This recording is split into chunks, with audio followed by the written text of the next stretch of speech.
ఈ మధ్య కాలంలో నేను చాలా మంది చూసాను.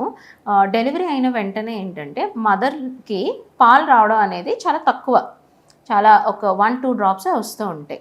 సో, వీళ్ళేం చేస్తారంటే పక్క నుండి బేబీకి డైరెక్ట్‌గా పౌడర్డ్ మిల్క్ ఉంటుంది. దాన్ని కలిపేసి బాటిల్ ఫీడ్ అనేది స్టార్ట్ చేసేస్తూ ఉంటారు.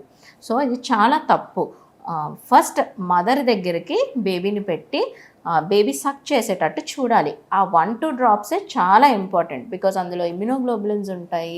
బేబీకి కావాల్సిన పోషకాలన్నీ అందులో ఉంటాయి.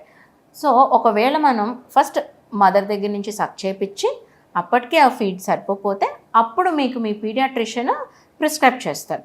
ఏదైతే ప్రిస్క్రైబ్ చేశారో డబ్బా పాలు కావాలంటే మీరు అవి యూజ్ చేసుకోవచ్చు. కానీ ఫస్ట్ ఎప్పుడు మదర్ దగ్గర పట్టించాలి. సో, ఈ మదర్ దగ్గర పట్టించకపోవడం వల్ల ఫ్యూచర్‌లో ఏం ప్రాబ్లమ్స్ వస్తాయి? దాని తర్వాత మీకు పాలొచ్చినా సరే, మీరు బేబీని మదర్ దగ్గర ఫీడ్ చేయడానికి తీసుకెళ్ళినా బేబీకి అలవాటవ్వదు. నిప్పుల నుంచి సక్ చేయడం అనేది అలవాటవ్వదు. బేబీ డబ్బా పాలకే అలవాటు పడిపోతది.